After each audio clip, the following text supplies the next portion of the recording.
કોર્પોરેશનની સામાન્ય સભામાં વટવા આવાસનો મુદ્દો ઉછળ્યો છે। વટવા આવાસ કૌભાંડમાં સીબીઆઈ તપાસની કોંગ્રેસની માંગ છે। કોંગ્રેસે શાસક પક્ષને ઘેરવાનો પ્રયાસ કર્યો। યુપીએ સરકારે આપેલા 182 કરોડ રૂપિયાથી 1800 આવાસ બનાવવામાં આવ્યા હતા। 12 વર્ષમાં 1000થી વધારે આવાસોનો ડ્રો કેમ કરવામાં નથી આવ્યો તેવો સવાલ કર્યો। 1600 આવાસમાં ગેરઅધિકૃત પ્રવૃત્તિ ચાલતી છતાં કોઈ કાર્યવાહી નહીં। કોન્ટ્રાક્ટરને બ્લેકલિસ્ટ કરવાના બદલે કાનૂની સજા થાય તેવી માંગ।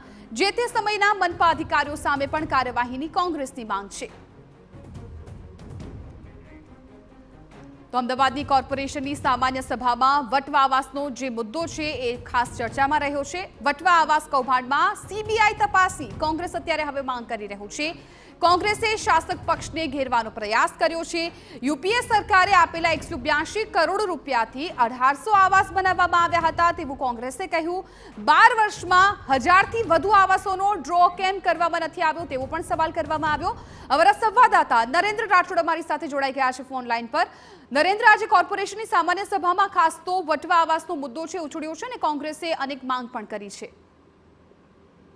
જી, થોડા દિવસ પહેલા જ વટવાના જે આવાસ બનાવવામાં આવ્યા હતા એમાં સુધી કોઈ રહેવા નથી ગયું અને આમ છતાં પણ એને તોડી પાડવામાં આવી રહ્યા છે। અને આ જ મુદ્દો આજે જ્યારે મહાનગરપાલિકાની સામાન્ય સભા મળી હતી એમાં ઉછળેલો જોવા મળ્યો હતો, જેમાં નેતા વિપક્ષ જે કોંગ્રેસના તમામ સભ્યો છે એમને એ મુદ્દો ઉછાળ્યો હતો કે 1800 જેટલા આવાસ 182 કરોડ રૂપિયાના ખર્ચે તૈયાર કરવામાં આવ્યા હતા, પરંતુ લગભગ 1600 જેટલા આવાસો અત્યારે હાલ તોડવા પડી રહ્યા છે, કારણ કે આટલા વર્ષોમાં ડ્રો કરીને અથવા તો અન્ય કોઈ રીતના એ આવાસ છે એ કોઈ પણ લોકોને ફાળવવામાં આવ્યા ન હતા અને એનો ઉપયોગ કર્યા વગર જ સીધા જે છે એ તોડી પાડવામાં આવ્યા છે। શું આટલા વર્ષોમાં અમદાવાદ શહેરમાં કોઈ લોકો, ચાહે રસ્તા પર રહેતા કે પછી ઝુંપડપટ્ટીના કોઈ લોકો મહાનગરપાલિકાને ના મળ્યા કે જેના કારણે આ પ્રકારે કોઈ પણ લોકોને ફાળવ્યા વગર જ સીધા આ આવાસ તોડવામાં આવી રહ્યા છે? આ જ બાબતને લઈને મહાનગરપાલિકાના જે તે સમયના અધિકારીઓ આ સિવાય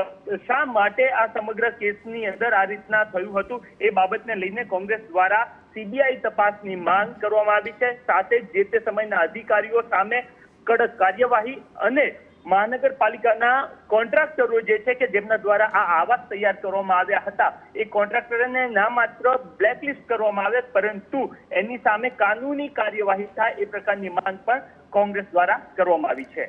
બિલકુલ નરેન્દ્ર, આભાર સમગ્ર માહિતી બદલ। તો કોર્પોરેશનની સામાન્ય સભામાં વટવા આવાસનો જે મુદ્દો છે એ ખૂબ ચર્ચામાં રહ્યો। ખાસ તો વટવા આવાસ કૌભાંડ અંગે કોંગ્રેસે સીબીઆઈ તપાસની માંગ કરી છે અને જે તે મનપા અધિકારી હોય તેમના વિરુદ્ધ કડક કાર્યવાહીની પણ માંગ કરાઈ છે।